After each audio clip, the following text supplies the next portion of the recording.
Hello, and welcome back To Lead is to Learn, the podcast where we explore the dynamic world of leadership together. Whether you're a returning listener or joining us for the first time, I'm truly grateful you've chosen us as your companion upon your leadership development journey.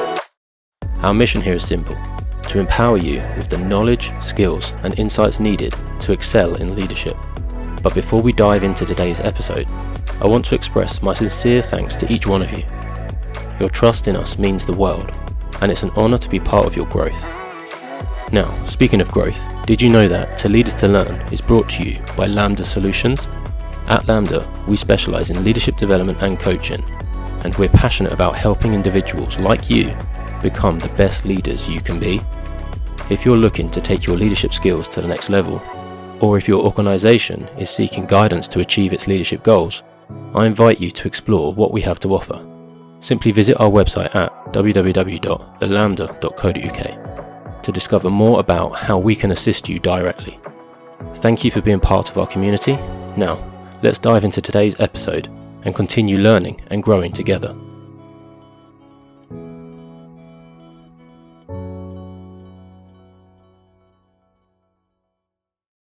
In today's special episode, we will be talking to an experienced leader about their experience of leadership, challenges they have faced, and any thoughts and visions for the future.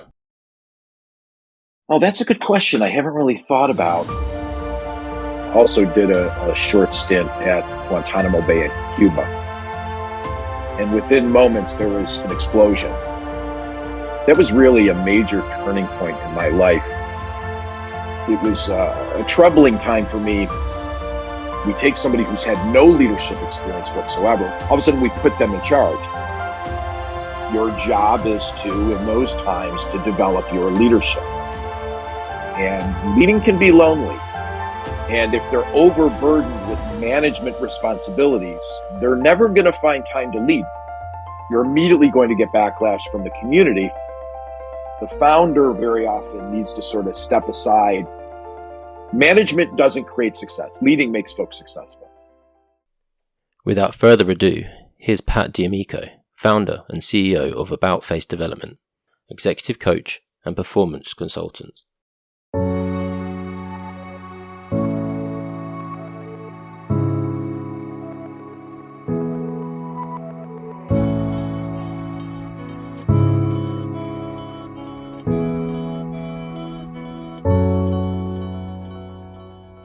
My first question that I do with everyone, which always comes on to my podcast, is that every leader has their own story of how they reached the level they're currently at. Can you tell us yours?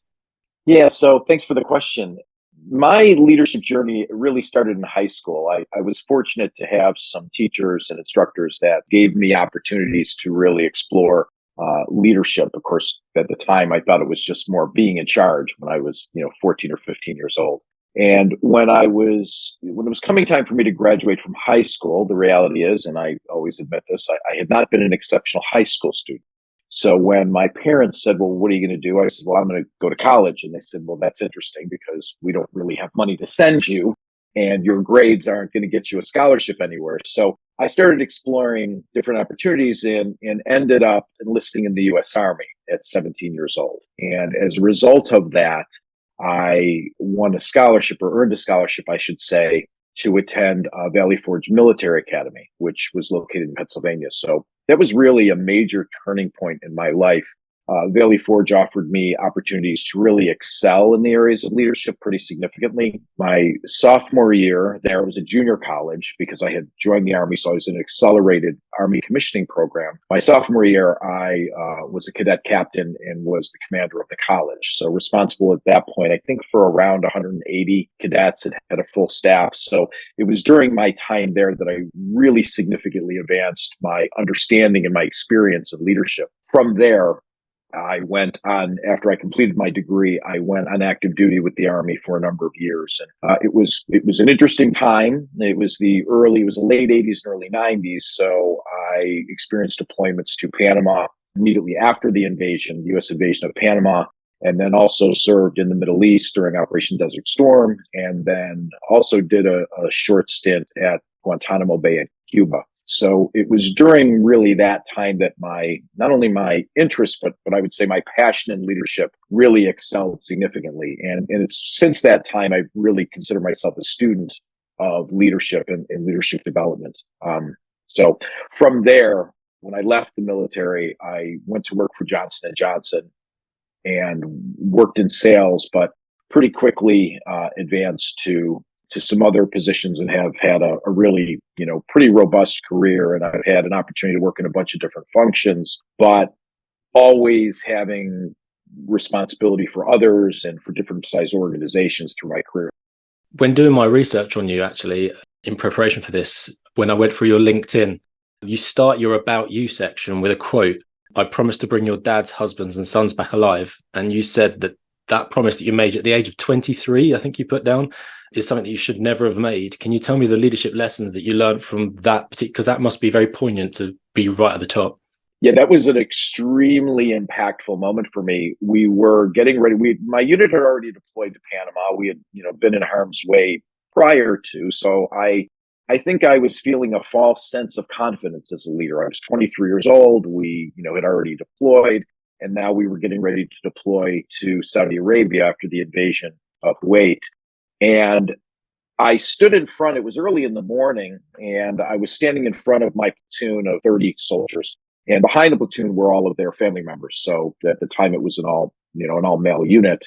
And so their wives, their sons, their daughters, their parents were all standing there. And I walked behind the platoon. It was early in the morning, and everybody was apprehensive because the unit was getting ready to deploy that morning. And I walked behind my unit and took an opportunity to address all of these folks. And to be honest, Chris, I can't tell you what came over me at the moment, other than probably my admittance that I was overconfident. And I made a statement to them that I promised to bring all of their fathers and sons home alive. And I immediately, in that moment, realized I just made a promise that I had no way to guarantee I could keep.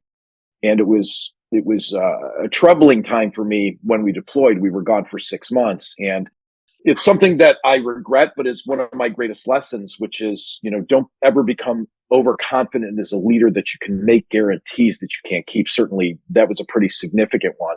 And there's some irony to that, because on the day, in fact, at the moment the ceasefire was announced, we had no casualties, no injuries within the unit.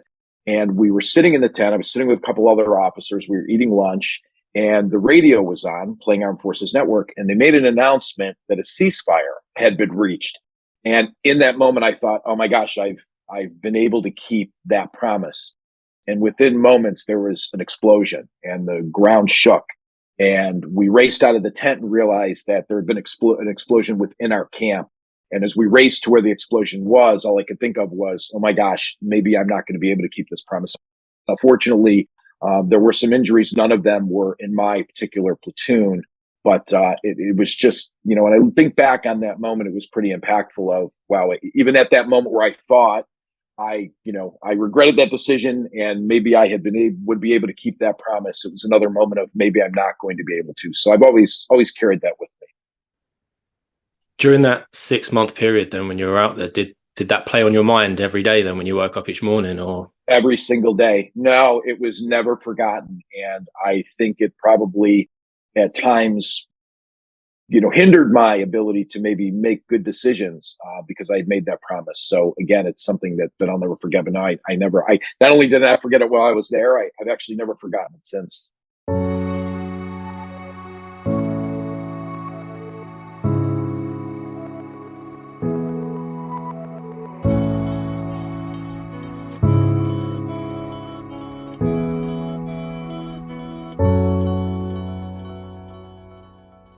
So in terms of the military then, what did you learn when you went to your college, you were commander of college? What did you learn during that time before you got deployed, which set you up for a career in the military in terms of leadership? Well, I think that one of the things that's interesting that it's not about or understood about being a leader in the military, and I started experiencing this when I was at Valley Forge Military Academy, was you're really not only responsible for the work that you put on folks, you're really responsible for their whole lives. And as a cadet, I realized that, you're a captive audience. I mean, folks are living there, they're living at the military academy. And so it's not only about how are they doing militarily, how are they doing, how are they doing personally, what challenges are they facing? You had to deal with behavioral issues and things like that. When I got into the military, into active duty in the Army, it advanced from the standpoint of, again, you're responsible during the day for your soldiers, their readiness, their training. But I found myself sitting down to meet with soldiers and their spouses about, they had bounced a check at the grocery store on post. They were having issues with their kids at school. I mean, everything sort of in the military goes back to the leader. So, very different environment I think we're in today, where most things are really kept very secretive and people's privacy is protected significantly. The reality is that anything that goes wrong in that soldier's life really becomes your responsibility. And so I think it gave me a real insight into motivation that, and as an executive coach, I deal with this a lot, and people are surprised. Many of the conversations, or very often when I'm having conversations with C-suite executives one-on-one, our conversations tail off to not about the business, but about their personal lives. What's going on at home that's impacting their performance? How are they feeling about things in their personal life that may be impacting them? So it gave me an understanding of, you can't look at somebody's performance myopically. I'm a big believer that when somebody's performance is waning or people are having challenges, it's not simply you can't simply bring them in and say, hey, your performance is down and I need you to improve it. You have to ask questions about what's going on with you that's impacting that. And sometimes it's work related, but I found over my career that many times it's not. Many times it's something that they're dealing with personally, and they have to grapple with that. And you have to talk about that in as much as they're comfortable sharing, that will help you get at what's really impacting their performance. So do you think that's something that's missing in terms of outside of the military, in terms of leadership development? Is that missing there? It's an interesting question. As I mentioned, I think with our focus on privacy, which I think is important, I do think that sometimes leaders are significantly more apprehensive. They certainly are more apprehensive today than 20 or 30 years ago about asking folks, are there things going on that you want to talk about? I think there's almost an avoidance of that because they don't see it as their business. And certainly it's only your business if an employee is willing to share it with you. But I do think it's something that's lacking, because I think you miss a lot if you're not asking folks, what's going on with you that's impacting this? Is there anything that, you'd like to share? Is there anything you want to talk about confidentially that, that would help me understand and maybe put me in a better position to assist you in dealing with? So I do think it is something that's lacking. And I think it's a difficult thing for leaders today because we just live in a different environment. Do you think the pandemic and the knock-on effect from the pandemic has emphasized that at all or helped it? Oh, that's a good question. I haven't really thought about. I think that it's probably made it a little more apparent because as you have more folks working from home, I think you have greater observation of maybe some of the things that may be impacting that. And I think folks may be more willing to share, well, I'm dealing with this, and that's sort of interfering. So when someone is in an office setting and you're seeing their work and you're dealing with them one-on-one, I don't think that comes up as often. But I think now that you're asking, I think with the pandemic, as folks spent more time at home, I think there's a greater willingness to sort of share the challenges. And I think the pandemic overall, from the standpoint of how it impacted individuals mentally, I think folks became a little bit more willing to sort of share the challenges that we're facing, because we faced a lot of challenges during the pandemic that maybe we weren't used to. How it was impacting us psychologically, and the stresses that we were feeling, and the pressure, and some of the fears. I think so. When you elevate those fears, I think folks may at times be more willing to share.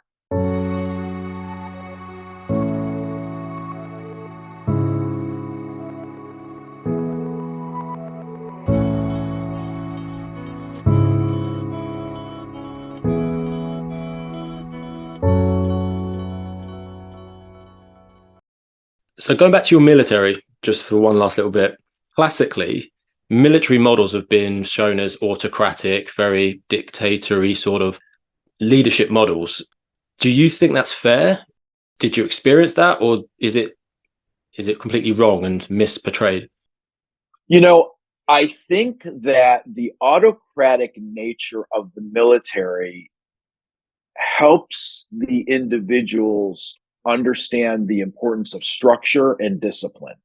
And so younger soldiers will probably speak to that as a negative. But at the same time, I think what you learn over time as you advance and you become more mature, especially for leaders, you realize and understand setting those standards are really important for good performance. I do think that if the thought is that, well, that's just a downside of the military and it's not doesn't really work, I would argue that that's probably a misperception, because people, it's important to understand. I had, and you still have today, you have soldiers that are 19, 20 years old who are leaders, right? And they may be leading a team of three, or they may be 24 and leading a squad of 10. And having those standards of discipline set really helps that organization perform. But I think that, and it's funny because there was a time period where the US Army went through this, an army of one, which was really to sort of promote each individual needs to be able and needs to be capable of developing decision making on their own, because you may find yourself, as very often happens, you may find yourself on your own or with a small team where you actually have to lead that team. So I think the autocratic nature, again, establishes standards and establishes discipline, which I think pay dividends back later. But the structure of the military, in my experience and still today, I would say, it works very well because it helps to develop at the very low level leaders that are responsible for small team first, and then a squad, and then potentially a platoon. And I think that succession is really important. I think in corporate America, sometimes we miss that. We take somebody who's had no leadership experience whatsoever.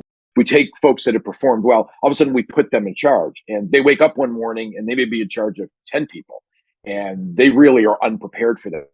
So I think the military actually does a better job at doing that, not giving too much responsibility, allowing folks to make mistakes and fail and learn from that. And then ultimately, therefore, as they advance and have greater responsibility, I think they're better prepared for that often. So coming out from the military then, you've worked in many sectors. You listed a few earlier. So you've got marketing, sales, operations, I saw that you've worked in as well. What is it about you in particular that has allowed you to thrive in so many of these different sectors after you left the military? That's a big question. I think the first thing that comes to mind is I've had a really interesting career. I've had a lot of opportunities to work in different functions. So I started in sales, but very early on when I was at Johnson & Johnson, somebody contacted me and said, hey, look, we're looking at centralized. At the time, Johnson & Johnson had centralized recruiting for the United States in all functions except for sales. So somebody reached out to me and said, hey, look, I'm putting this group together. We've got a little bit of money to try this pilot for 6 months of centralizing recruiting for Johnson & Johnson. And in the three sectors, there was consumer, pharmaceutical, and then medical device. And we've got enough money for 6 months. Let's give it a shot. Let's see if it works. And if it works, then, it'll move forward. And so, that's one example of where I had an opportunity to work in a completely new function, really in a completely new department that we built from scratch. I did that. I've worked in marketing. I've done a lot of sales operations time and commercial operations time and a lot of different functions. I think the benefit that I would speak to is that I had leaders, one in particular early on in my career, when I took a job as a director of sales operations, came to me and said, look, I need you. You know what your job is. We've laid that out and you understand what your responsibilities are. But he said to me, anything else you want to be involved in or get exposure to, let me know. As long as you're getting your job done, I'm willing to do that. And I took over advantage of that. There were certain, I was not I had no finance background. So there were some things I went to and said, look, there's this finance project going on. I'd love to be part of this. I don't really understand this, so I'd like to be part of that. And different things in manufacturing and operations. I volunteered for 2 teams while I was at Johnson & Johnson that were acquisition teams. So where we bought an external organization and integrated them. And so it was the leaders that I had and their willingness to allow me to sort of grow and expand and raise my hand and say, I want to be involved in this because I don't know a lot about it. It's led to what I often like to say. I consider myself a master of a few things, but I have experience in most areas. So I can generally speak intelligently in most meetings with executives about most functions because I've had at least enough experience to understand the concept and understand what the goals are of those different functions. So I think that's really been one of the things that has made my career pretty interesting. It's not been a clear path. At J&J, when you start in sales, typically they say you have a couple options. You have the strict sales track, you have the back and forth sales to marketing track, or you can also add in there some time and training and development. Those were sort of the way things were done. And I really didn't view that as a path I wanted to take. So I really varied my career. I looked at opportunities that were outside my function or were an extension of my function that I could get greater experience in. There's almost being a bit of a maverick in a very structured, this is how you're supposed to do, but you were very maverick and going across everywhere.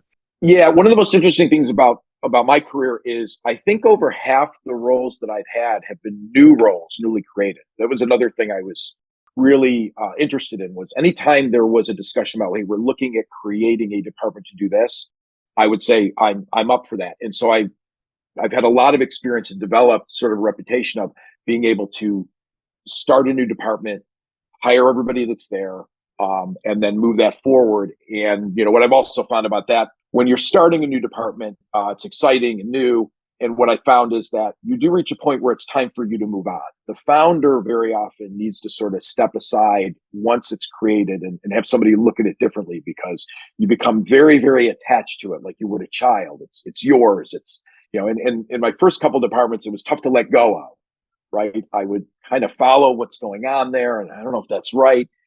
And I had to, over time, be able to step back and say, that's somebody else's vision. And that vision needed to change. It's very different when you're starting something new, but then after it becomes established, you need a new set of eyes to say, okay, here's the direction it needs to go. That's interesting. You mentioned time to move on. Yeah. What would you say are the key indicators that now is the time to move on? Anytime, first of all, you find yourself making the comment that this is always the way we've done it, it's probably time for you to move on. I think that's a comment we hear too much, and I think needs to not be in our vernacular at all. But I think once it's become successful, I think you really need to stop. And that success has been seen over a year or 4 or 5 or 6 quarters.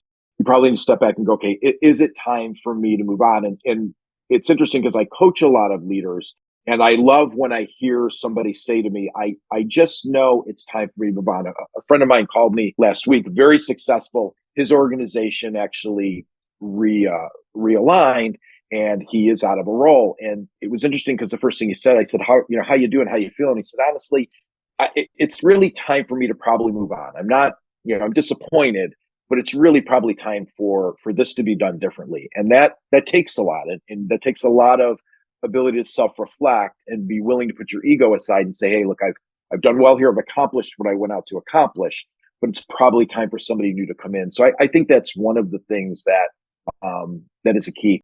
Others might be when you find your employees are becoming, in your view, stagnant. You're looking, going, these folks aren't developing at the pace that my previous employees in the group were. Is that because of me? Is it because I am tied to the way things have always been done, and I'm not encouraging folks to really look at things differently? I think those are some indicators that need to be considered. I guess, yeah, you mentioned about being attached to your team, being attached to that thing you've built.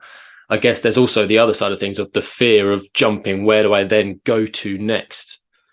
Well, we all fear that, right? I mean, the reality is, I hear we talk so much about change and change management, but at a baseline, people need to understand that as human beings, one of our most basic needs is safety and security, and therefore change is difficult. That does not make us lazy or necessarily resistant to change. It makes us afraid of change. So you really need to be able to evaluate, and I think one of the biggest things about being a leader is your ability to really look in the mirror, your ability to look and say, what am I good at? What are my strengths? But also, what are my areas of development? And I've always been one that believes that you need to be willing to take opportunities that are going to develop those areas that you are maybe not bad in, but maybe deficient, right? Because I hear a lot of folks say, and I think it is important, I'm a big believer in strength finders and the concept of, play to your strengths. Absolutely. But to have a long, successful, and satisfying career, I think you also need to be willing to look and say, hey, here's some things I'm not good at. And I really should look for a role that helps expand this and really builds your resume, right? I mean, as I said, I've had a really varied career. I'm very proud of that. It hasn't been one track. And so I think that's really important.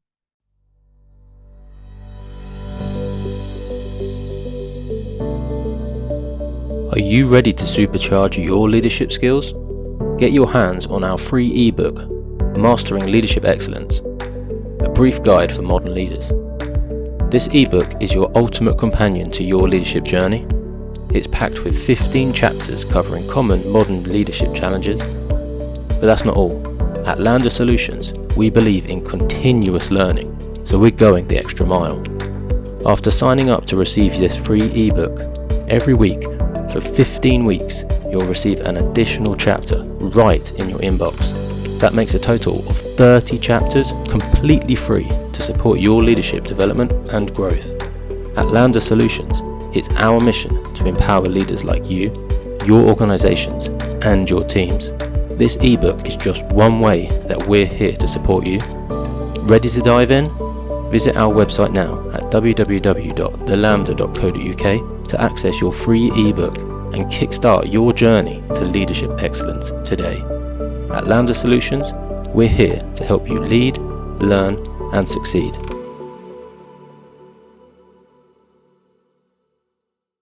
I mean, you've hinted a little bit throughout the discussion about your passion for developing leaders. Yeah. From my research, I've, seen that that's something you definitely pursue. So how do you go about this? What's your approach for developing leaders? The first thing I say to any group of potential leaders that I think is really critical is they first need to understand if they get the most satisfaction out of being on stage and being recognized, then being a leader may be challenged for them, because as a leader, you need to get greater satisfaction out of watching your people succeed.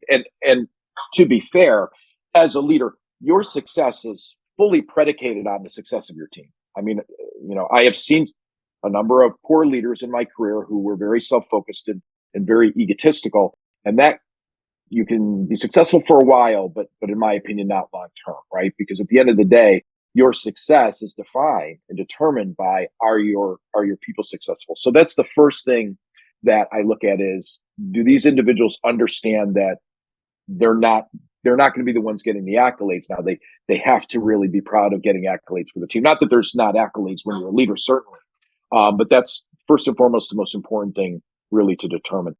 The other thing in developing leaders is the understanding that leadership development is a journey, and it should be treated as such, both by individuals and organizations. And it is one of the things that I think is lacking the most in corporate organizations is, okay, well, we need leadership development. We know this, so we're going to schedule this program. It's going to be 2 days. We'll bring somebody in. They're going to do their thing, and we've checked the box. And checking the box, I don't think can be done on most things, but for me, no more so than with leadership. You cannot check a box. It is a lifelong journey. I still consider myself every day a student of leadership. My ability to look and see what are the things that I'm not doing well. And sometimes those are things that they used to work well and they don't anymore. So leadership as a journey is really important. So one of the keys to being a good leader and identifying, prospective leaders is, are they learners?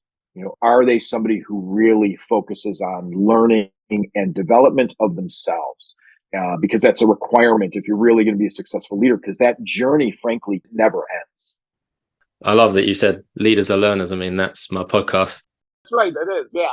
And I meant to comment on that, but as we started talking, yeah, I mean, it is so critical. There's not a moment that I'm not in the middle of 2 or 3 different books on leadership or biographies or things just to sort of, because storytelling is such an important part of learning.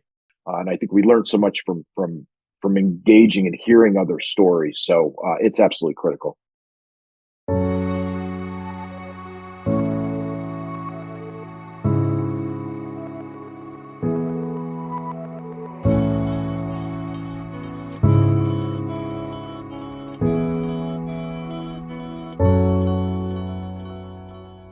Having a look at your business, About Face Development, I saw that it's focused around providing long-term approaches, you've mentioned, and you've mentioned continuous leadership development as well in there. I love that description when I found that, because you've got the two reasons. One is long-term and then continuous. You hit the nail on the head. So many companies just 2 days, 3 days, let's do a week over there. And you've just got to keep going, because the moment you stop, you're left behind. Can you explain to me why it was that you chose that it's going to be long-term, it's going to be continuous? How did you come up with that? Yeah, actually, that's a pretty simple question, because what I find with potential clients is they're either in one camp or the other. If somebody reaches out and says, "Hey, we're looking to do a half a day at our national meeting, and here are the topics we want to do," and if I ascertain that that's all they're really interested in, as much as I hate saying no to business, I will say no. We are not an event organization. We are interested in first understanding what the challenges are, and then building a long-term developmental plan that ensures that those events don't just sit as events, right? What are the things over time that need developed? What is the plan we can put in place? How do we keep folks engaged and keep them engaged in what is reasonable? One of the things I'll mention here that's pretty interesting is in the military, in a 20-year career, people don't really appreciate this. In a 20-year career in the military as a leader, you will probably spend somewhere between 2.5 to 3 years of those 20 years solely developing as a leader. And when I say solely, what I mean by that is you will attend programs from 3 months to sometimes as long as 9 or 10 months without having another job. Your job is to, in those times, to develop your leadership. And so over 20 years, 2.5 to 3 years of that, you're going to spend developing your leadership. When I transitioned to the corporate sector, the private sector, that was one of the things that I was absolutely blown away by, is that appreciating the fact that when folks are going to development programs or involved in development programs, they're doing all that development while they have another job, while they have a full-time job and responsibilities. And I see it in programs that I run in person. I see it when I'm doing remote work. There are things that, they have to deal with. So it's really important to understand that in an organization, you have to have a continuous development program, but that program has to fit with what is realistic. So I think organizations are sometimes surprised. One of the first questions I ask when I'm being engaged is I will say, what's the realistic amount of time that your leaders can spend developing as a leader during the year? And here's what I find. Very often the answer I get is something I have to look at them and go, okay, that would be a panacea, and that's not going to happen based on my experience, over the last 30 years. Some folks may say, well, we want to carve out 2 days of every month for folks to attend a program. I say, well, that's aspirational, but that's probably not realistic, right?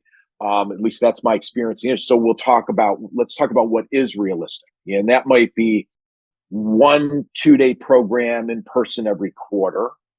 But in between, we're doing remote development, or we're doing sessions where they're sharing with each other that are much, much shorter. So that's really important to understand that when you're talking about a continuous development program, it has to be realistic. The moment you put something out there that is too much or is unrealistic, you're immediately going to get backlash from the community, from the leadership community, and you're stopping it before you're starting. Your tagline at About Face as well is a change in attitude, behavior, and direction. Why did you choose those three then? Well, I actually chose those three because it's part of the definition of About Face. And the story of my coming to that, the name for the organization, if you don't mind my sharing, is fairly interesting. In 1989, I was getting ready to go on active duty after completing my degree and having been commissioned. And right around that time, there was a book published called About Face. So this book About Face was written by a gentleman by the name of David Hackworth. And at the time, David was considered the most decorated soldier in the United States. And David had served in Korea. He had served in Vietnam. He's highly decorated, wounded a number of times. And I read the book, and it was incredibly, incredibly impactful from a leadership standpoint. Now, some of Hack's approaches, as he's known, his last name is Hackworth, some of his approaches, you would read today and be like, I'm not sure we would do that today. And I wouldn't argue that point. But it moved me so much that I actually sent a letter to him and just let him know how impacted I was by the book. And subsequently, he ended up writing me back, and it began a friendship that he and I had for a number of years until he passed away. And he's been somewhat of a controversial figure. He was the highest ranking U.S. Army officer that went public about his criticisms about the U.S. approach to the Vietnam War, which most would look at today and say he was completely right. But at the time, it was very unpopular.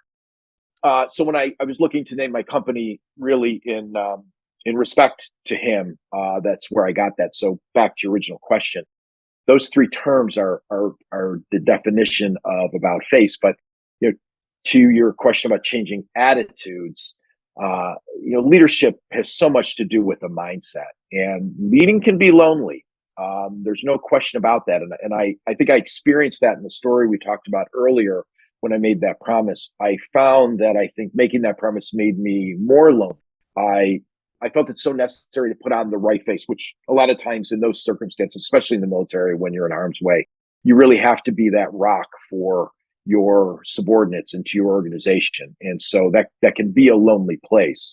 Your peers, which are a small group, and very often you're separated from them a good portion of the time, really can create some dilemmas for you. So a lot of it's about attitude and mindset. In terms of the direction of behavior, then that's just the definition of about face. Do you have a link to your leadership development in terms of changing behavior? So changing in behavior really is an individual journey, right? You need to understand where are folks at in their careers. And since I deal with leaders at all levels, I spend a lot of time as a facilitator training potential leaders. I spend even more time training current leaders at the first and second line. And then I spend a fair amount of time with senior leaders who've been around a long time. And I think we all develop habits, and folks need to be willing to be introspective and look at what do they need to change. Well, the interesting thing is those are very different roles for me, right? When I am addressing and training potential leaders or new leaders, it's very much about setting a standard and helping them understand what are the concepts that are important to understand as a leader. Where are you spending your time? Where should you be spending your time? Those sorts of things. When I'm dealing with senior leaders, I'm not really driving the conversation, right? I'm a big believer in, as an executive coach, my goal is to coach. And the definition for me of that is about what your challenge is. What are your options?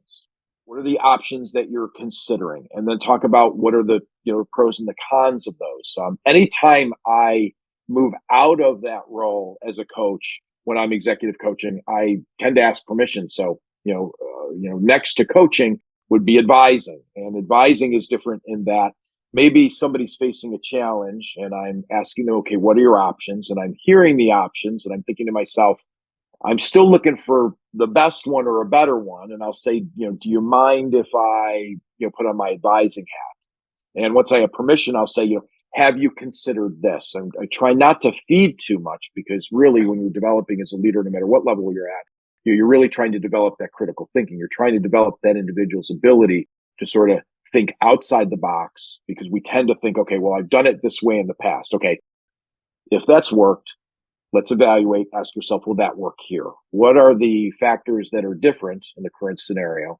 And so therefore, will that solution work here? So I'm very careful about not moving out of being a coach unless I absolutely have to. And there are circumstances where I have to go all the way and be directive, right? Which is one of the other roles where I'll be talking to a leader who maybe has not had experience in a certain area. And that may be surprising. I had that situation last year. I was coaching two different people in the same role in different organizations. Both of them had the same number of years of experience. And both of them, because of the time of the year it was in, they were both in a certain cycle of business that they had the same task to accomplish. So one of them sort of said, well, I have this and I've done this a number of times before, and here's what I'm thinking about. And we sort of bounced it around. The other person during the coaching session I assumed I assumed that they had plenty of experience in this. So we reached a point where I had to stop it. I said, I'm sensing a tremendous amount of apprehension about this task. Can you tell me why that is? And they just blurted out, I've never done this before. And I was floored. I was like thinking to myself, you've been in this industry for a long time. You've been at a high level. How did you avoid this? And it wasn't a question of that the individual avoided it. It just, it was a task that had not been placed in that area that individual had been in. So at that point, sort of need some insight to say, okay, here are some options of what I've seen done in the past. Here's some things to think about. Now take that away, evaluate them. Let's talk in our next discussion about which of those do you think will work. But one of the things with coaching is you really have to draw it out. It's I guess you would say it's like therapy, right? You're not there to answer all the questions for them. You're there to help them find the answer as best they can.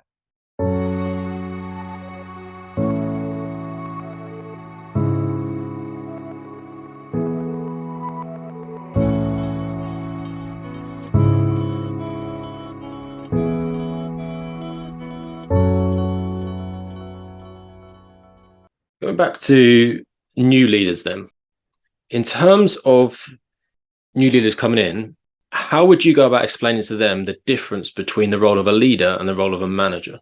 Oh, I make it very simple. Managers manage the day-to-day tasks that are associated with their job. Leaders really inspire and motivate individuals to do what they need to do. So managers, I think there's a bunch of quotes on this. Managers manage things and leaders lead people. However you want to look at that, I think that's that's pretty clear, right? And both are critical. And very often I use the term manager / leader, especially when I'm writing, right? I will say management / leadership development because they are two distinct things that are inexplicably, tethered to each other. From a manager standpoint, you absolutely need to understand what are the processes within your organization that you need to deal with and you need to accomplish. That is critical. Those are a lot easier, generally speaking, right? There's usually expertise within the organization that can sit down in a room or one-on-one and can train you, or there's online, and those things can be learned. Becoming experienced and to develop as a leader, it's a little more esoteric. It requires a lot more, a greater thought, greater introspection, greater evaluation of looking at situations and saying, okay, what is the best way to approach this? And how do I really motivate folks to succeed? So again, both are critical, but very different. One of the things that organizations, and I have found this more and more with the advent and advancement of technology without question, which has been funny because the advent of technology was supposed to make us all more efficient. And I think what it did was it just made us capable of accomplishing more in the time frame. But a lot of the challenges that I see in many organizations is there's far too much time spending managing and not leaving enough time to lead. And so very often when I'm doing a diagnostic, which is the way I approach every new client organization, I perform a diagnostic. And that helps me understand, first and foremost, where are they spending their time? And if they're overburdened with management responsibilities, they're never going to find time to lead because those management responsibilities they're hard and fast, right? Okay, this needs to be done. Here's the reports that need to be turned in. Here are the responsibilities you have. All these things need to be accomplished. But very often what I hear is from the managers themselves is we don't have time to lead. And a lot of times that's absolutely true. And the organization, my goal is to point out to the organization, this is why they don't have time to lead. And we need to have a sincere and honest conversation about removing some of these management responsibilities so that they actually can lead, because management doesn't create success. Leading makes folks successful. In terms of organizations then, in terms of their energy, where do you think they put most of their energy in terms of their internal training? Would it be on the managing side of things or the leadership side of things? Well, first off, let's go before we even get there. Organizations the organizations that I work with, and then there are organizations that are Fortune 500 or Fortune 100. They do a tremendous job of training folks on the requirements of their job, without question. They make sure folks know how to do their job. Never a challenge there. So too often, that's where it ends, right? We don't have time or we don't have money to invest. What's really interesting, Chris, is there are so many surveys of senior executives that when they're asked what needs to happen in your organization, that leadership training is almost always at the top of the list. But then you ask those same folks, what are you really lacking at? Leadership development, top of the list. It falls off because people believe you can't measure it. And my first answer to that is, if you are losing, if you are turning over and you are an undesirable loss, you are losing employees that you do not want to lose, then that is reason enough there to invest in leadership and management. I mean, there are a ton of estimates out there. In the industries that I work in, we estimate the cost of losing an employee, is also the cost of a bad hire, is probably around $250,000. And that just scratches the surface, right? There's the opportunity cost, there's the retraining cost, there's all of that, there's the lost revenue during the transition. But when I ask an organization, one of the first questions I'll ask is, what does your turnover look like? And what percentage of that is undesirable turnover? How many people are you losing that you want to keep? And there's a direct correlation to the lack of leadership development and the lack of leadership competency in the organization to undesirable turnover. So once they do that, once you address that, back to your original question, organizations will focus on the management tasks that need to be done. And to an extent, I just consider that, I don't consider that personally leadership training. That is not leadership development. That is the individual understanding what's required in the role, be trained to do that in the role. And that goes all the way up to the CEO or the president of the organization or the general manager, right? You have to know what are the tasks that you have to perform. But when it comes to strict leadership development, it's severely lacking and too often falls by the wayside. That's interesting. That resonates massively. What's your experience from your standpoint? What have you observed? Yeah, I think it's exactly the same. When I run my sessions for leadership development, I show a graph. On the X is your time spent in the organization. On the Y is how much like your job is what you originally set out to do coming into the job. And when you come in, it's 100%. Yeah, you spend all of your time on that. And then you go through and it's like, as you get promoted, what you're good at, you get promoted because you're good at that. And it's like, well, you're doing less and less of that and more of this bit. How much time do you get spent, being trained to deal with other people? And I see it all the way through in everything that I do. There are so many people in leadership positions who, in that leadership position, they have that anxiety of like, I don't want to let go of this thing that I'm good at. So therefore, they don't empower the people below them. And it's like, well, you're not helping them out. So they don't know how to do it. That raises an interesting, and I see this sometimes when I'm working with organizations at the higher levels, right? As folks advance, what I encourage them to do is, let go of those things that you're really good at. Right? Because number one, will help develop somebody else. You're already good at it.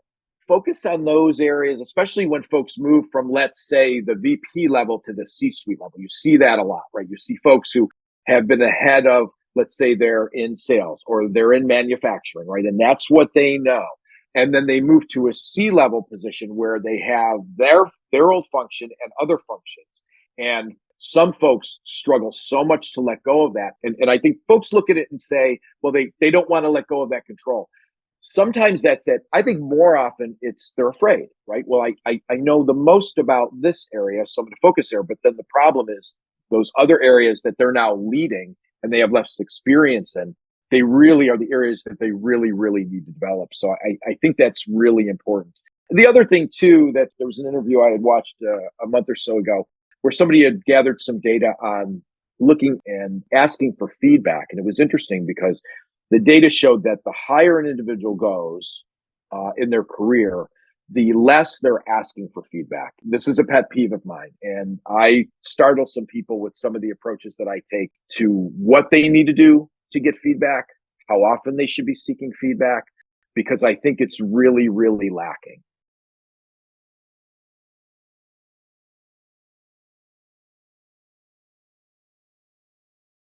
In some respects as well, we tie feedback together and then letting go of things they're good at. I guess they're worried about getting the feedback on the stuff they're not so good at because they know they're going to get feedback and something they're going to have to change because of it, and fear of change. Yeah.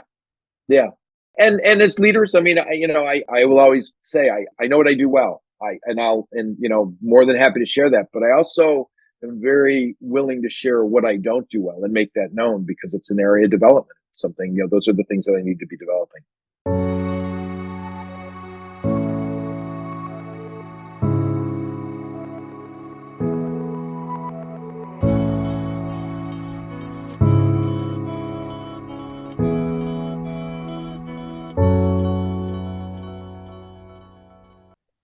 So in terms of leadership development, then we're going into a business. Let's pretend we're going into a business. First thing, you've done your diagnostics. You've mentioned about the diagnostics. When you're then going to put in place some training, are there any key fundamental pillars that will always be incorporated into your training that you provide? So yes, the first thing is, the diagnostic will reveal to me what the challenges really are. I find that, taking a stab at it, I would say 50% of the time, what the organization thinks are the gaps are not actually the gaps. That there are others, and so I live in a world that I'm fortunate because as a consultant, for whatever reason it is, I was having this conversation with somebody the other day, and we were laughing about it. One of my clients, is that employees are much more willing to share with me as an external consultant. And I think with any consultant, employees are more willing to share what's really going on than they will with their leaders. And it's somewhat understandable, right? I mean, one of the things that's really important for me as a consultant is I create an environment where there's a high level of trust and confidentiality. So when I'm doing a diagnostic, I may be interviewing 20 people in the organization one-on-one, and I let folks know at the beginning of that, I'm not asking anybody to write anything to me. I'm actually taking my own notes. So even the way they approach the dialogue would not be able to be, connected back to them. But I really take it and then analyze it and give it back as a collective. So once I've done that, when you ask about the pillars, I think that the fundamentals are important in anything anyone does, right? Fundamentals are always important. I train a lot of salespeople, and one of the things that folks will say to me is, well, I think we need an advanced selling program. I'm like, there's no such thing as advanced selling. There's an advancement of the basics. There's getting better at the basics, but you need to really focus on the basics. So I actually spent about 6 months, actually more, probably around 9. I spent 9 months when I left industry and went into consulting because I was on a project looking at all of the research that was available on leadership development programs. It was fascinating because there's actually been about 50 years at this point of research on leadership development programs. You have the industry side, all that data. You have the academic side. You have the hybrid of those where you have organizations that worked with academic institutions. And there's even a ton of meta-analyses on this data. So like about 8 months on that, what the output of that was a list of the 20, based on the research and the data, the 20 most critical leadership and management competencies. And from that list is what we build really our initial and even our long-term development, is ensuring that folks have a baseline and understand these are the critical management leadership competencies. Some of those competencies might surprise folks. And I would say, what we look at is not all of those require the same amount of time, effort, or focus. And that 20 is meeting management. Now, I would tell you that I would never go into an organization and recommend we spend 2 days on meeting management, but there are some critical, keys to running a successful meeting as a leader. Therefore, we have some remote or online tools that can provide that to folks, right? Because meetings is not something you do every single day, right? When you're planning a meeting for your team. So we provide them resources that they can access when those times come, because sometimes there's gaps in those. Maybe it's every 3 months, maybe it's once a year. They can go and they can partake of those micro learnings and that learning. Whereas other competencies, coaching is one that, I would not revert to online or asynchronous, sort of remote learning. That's got to be done more in person, ideally. And then that skill and competency needs to be continuously developed. And there needs to be a continuous process of best practice sharing. Because one of the other things that I always say to folks as a facilitator is that my goal, I make that a very clear distinction. I'm a facilitator. I'm not a lecturer. I'm not a teacher. I'm not an instructor. I'm a facilitator. My goal is to bring a group together, discuss concepts with them, and then discuss how do those concepts work ideally within that organization. But the other thing is best practice sharing is something that is absolutely critical. I can know a lot about the organization I'm working with, but I'm never going to know as much as those individuals in the organization. So I always am looking to put in place follow-up reinforcement sessions that involve those individuals sharing what's working and really even more important, sharing what's not, right? We learn more from our failures than our successes. That's just how human beings are. They're more impactful. So I do have a lot of focus on those reinforcement sessions where individuals get a chance to say, hey, look, we talked about this during the program.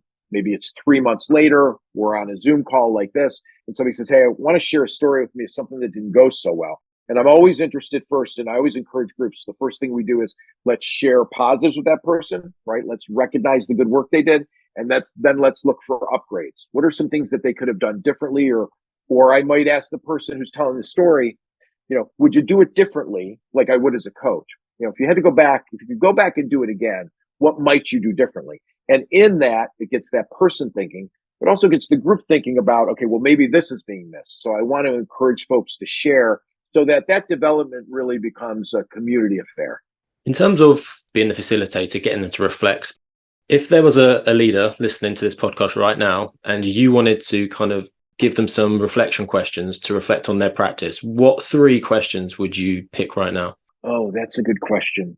The first one is, and there's some context to this, where are you spending your time?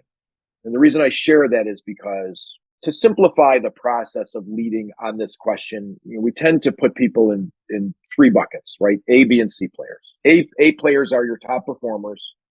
B players are your ones that, they're average performers, but they probably have some potential to do better. And the C players are the folks that are not really pulling their weight or they're really challenged. And what's interesting about the data is, first of all, most leaders will find themselves stratified where maybe 20% are A players, 60% are B players, and 20% are C players. The data would suggest that a significant amount of time is spent with A players, and that's driven by the A players, right? It's not the leader reaching out to them. It's those folks reaching out either because they want you to know what they're doing well, or they're looking for resources, or they're looking for support, right? Whenever you have a new program available, the A players are the ones trying to lock it all up. Well, we got 10 opportunities here, and you got one person on our team's like, well, I need all 10. And they'll make a good argument, right? So A player time comes from the A players reaching out to you. But the research also shows that significant amount of time is spent with the C players. And that time with the C players is not driven by the C players. Frankly, they don't want to hear from you. That's driven by the leader. And data would suggest that too much time is being spent with the C players. Because at the end of the day, the reality is, where's your time need to be spent? It needs to be spent with your B players, because your B players have the potential to become an A player. So I would ask people, look at where they're spending their time. And this is not a difficult exercise. If you just explain that concept to people and ask them, now think about it and tell me where you think you're spending, they're going to say, well, my A's bug me all the time and I'm spending time with them. And my C's I'm chasing all the time. And I'm a big believer in C players. And when I say a C player, I don't mean a new employee who's just getting up to speed. I mean somebody who's been fully trained, been around, they're not performing. I'm a big believer in avoiding firing people. The key is get somebody to understand and appreciate they're not at the right place for them today. And how do you help them find a better place for them, whether that's inside your organization or outside? So that's one question. Where are you spending your time? Second would be, how much time are you spending coaching your people? Are you observing them and giving them feedback? Not behind a screen. Are you actually spending time with them, understanding what are they doing? If they're remote, are you spending adequate time talking about, share with me a story of a challenge you faced last week that's been eating at you. What happened? Tell me about what you did. And then coaching them, asking them the question of, okay, if it's something that's done and over with, ask them the question of, what would you do differently next time? Or if that situation occurred again, what other options would you consider? So that'd be number 2. And the number 3 one, Chris, would be, are you asking for feedback? And I'm really passionate in this area. And when I speak to groups, I usually give this example. I'll ask, when do you typically ask for feedback? And 90% of the time, it's, well, when I'm giving them their performance review, I will then ask them, what can I do differently? Now, think about that a second. And I say to folks, you've given them no time to prepare, saying to them, hey, what can I do better? Even if in that moment they absolutely know what they want to say to you, I can almost guarantee you they don't know how to put it in a way that they're comfortable with. So I always tell folks, and I do this religiously with my own employees, when we are getting ready to have a discussion related to their performance, I will tell them in advance, hey, as part of that discussion, I would like you to come prepared to share with me at least two, ideally three things that I can do better. I want to make sure you have some time to think about that. And then I will say to the employee, if you don't come with a list of two or three things, I'm going to let you know now, we're going to sit there and stare at each other until you come up with them. So please don't put yourself in that situation. But you being able to share what I could do better for you is just as important. So you need to be doing that on a regular basis. I think a lot of leaders, when I say, do you ask people for feedback? They're like, oh, absolutely. But when I start asking them, tell me the circumstances under which you do it, I start to discover things that aren't optimal for them actually to get feedback that's going to help them develop. In terms of the feedback side of things, a lot of things have gone online now, gone digitally, and people send out like surveys, like a leader might send out a survey of, to their employees. Do you think that's as useful as sitting there, like you said, giving them a week to think about it and then having a discussion? Well, you could argue that if they're doing a survey, they have time. But this goes to a greater point. I talked earlier about the diagnostics we do. Now, I give my clients, I do give them two options, but I'm pretty clear about which one I prefer. So I'll say to the organization, look, we can do this one of two ways. We can send out a survey, which gives us a greater data set, no question, right? We can survey 100 folks in the organization.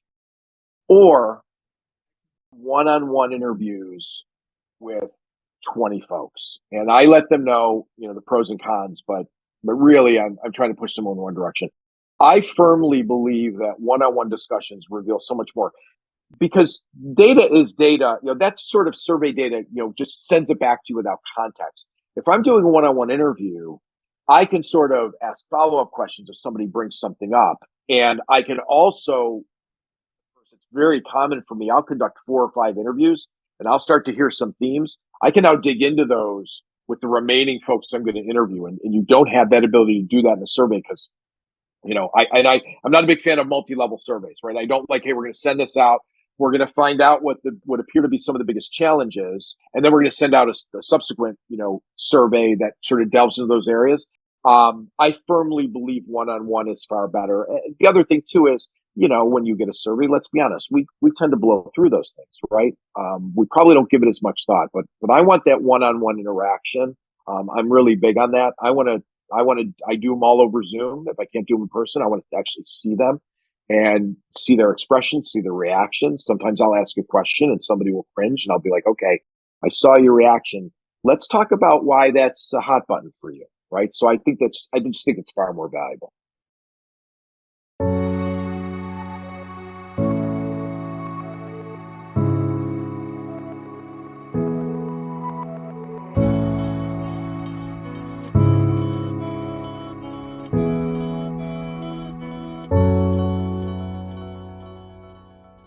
You've talked about coaching, and I firmly believe coaching is definitely something we need to drive forward and have a bigger impact in leadership than anything else.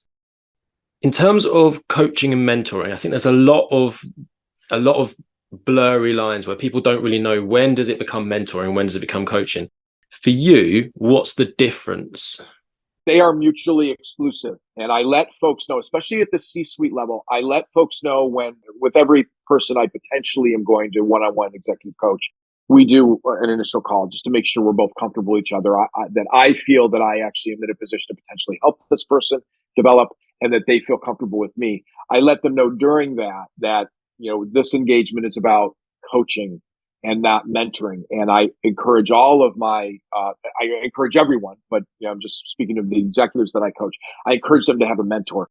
I will share with them, mentor, what you're looking for is you're looking for someone that's within your industry or closer to your role that has the experience that you go to when in your function that maybe has more experience. So, for instance, I coach a very recently promoted chief human resources officer.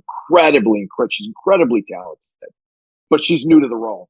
So when I was talking with her about finding a mentor, what she's really looking for is a senior chief human resources officer that she can go to for things that I can't help her with, right? When she's going for functional questions, there's some insight there. Now, the other thing that I think is really important is, and I always tell folks this, a mentor should not be within your own organization. I think that's absolutely key because number one, you know the same people, and secondly, that individual is going to look at things too much through the same lens, organizational lens that you're looking at it through.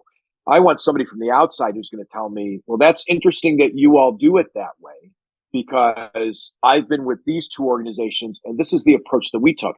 And so it gives that individual an opportunity to go look and say, okay, maybe those options would be better. Maybe I need to explore those. Maybe challenging to get people to change their attitudes about it. But mentoring is really more, in my opinion, more of a functional or role specific guide to really bounce things off of. Whereas a coach is really going to delve into what's motivating you, how are you feeling about this, those sorts of things. So that's a great question, and I agree with you 100%. I think too often those lines are blurred. I make sure that folks don't.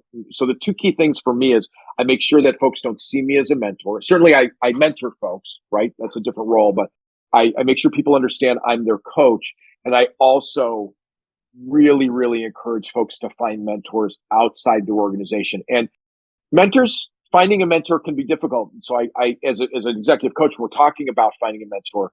We talk about that process. And what's really critical is, folks that are tremendous mentors are overwhelmed with people asking them.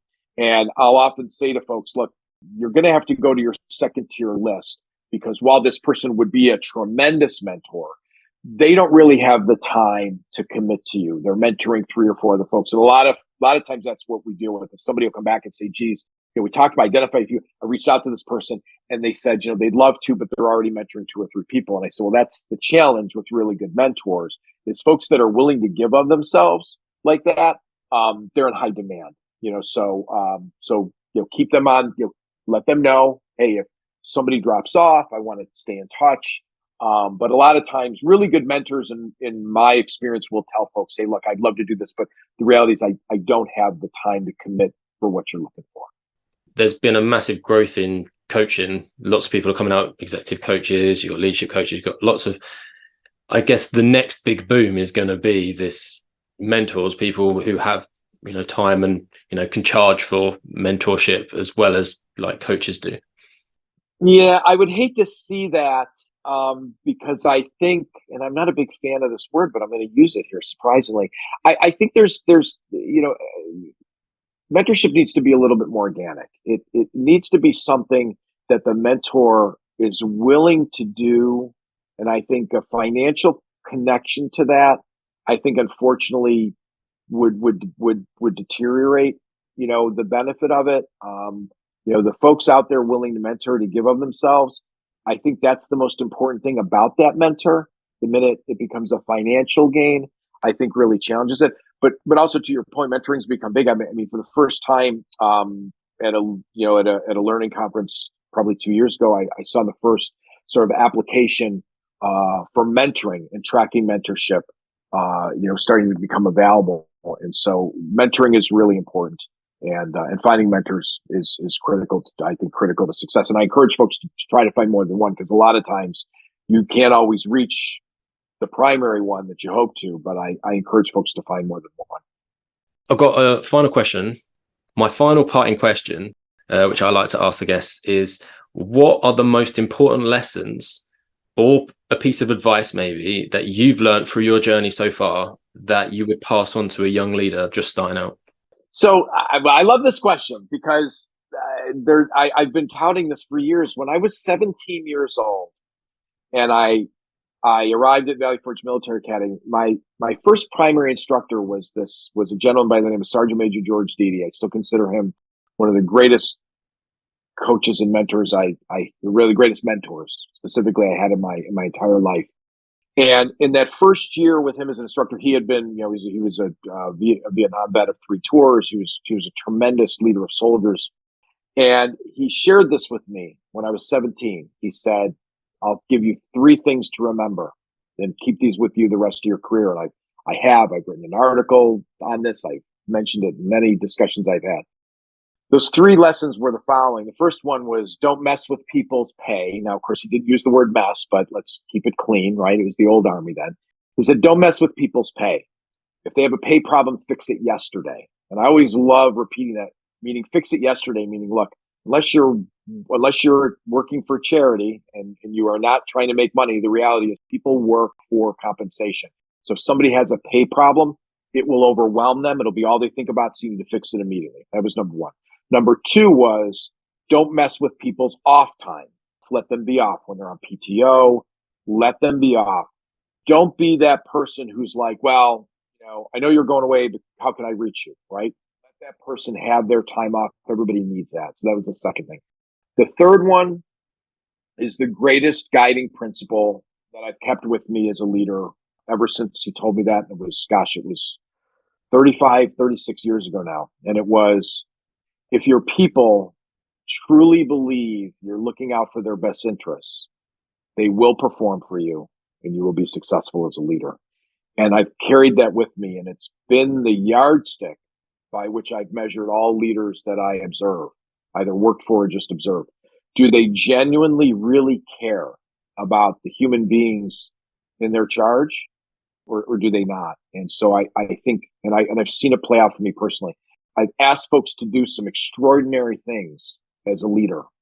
And I believe the primary reason, not the only reason, but the primary reason they were willing to do those things is because they really knew I cared and I was looking out for their best interests.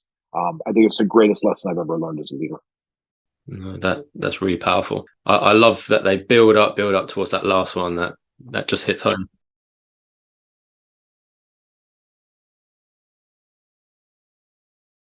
As a sort of side note, what's really interesting is your about face development business is very close to a business I'm setting up right now. And as you were talking through your process, I went, wow, this is almost like exactly what I want to do here. The idea, like a one size fits all sort of leadership development package, just doesn't work. It has to be contextual. Sometimes I ask that question I mentioned earlier, let's talk about what's the realistic amount of time. People are thrown off by that. And even some people in my field are like, never start with, you shouldn't start with that. It doesn't matter. I'm like, no. Actually, to me, I think it matters more than anything, because I've seen too many programs fail in my career that it was an unrealistic expectation on the employees, right? They're not going to commit this kind of time. Sure, it's great that you think they should, but they're not going to. So you need to understand what is the organization's realistic appetite. And sometimes I adjust that. I mean, I will work with organizations and we'll get a year in and I'll go back and go, hey, look, I know this doesn't seem like we're asking a lot, but it's playing out that way. So we either need to have a conversation about what's preventing them from participating in this being a focus, or do we need to ratchet it back, or is it a combination of both, right? Well, that was a brilliant conversation. I got to about question 8, then we just went off piece and we just kept on talking. It was great. Well, Chris, thank you. First of all, thank you for your consideration, and thank you for having me. I really enjoyed it. You do a really nice job of interviewing, and I want to let you know that. And until next time, remember, to lead requires us to continuously learn.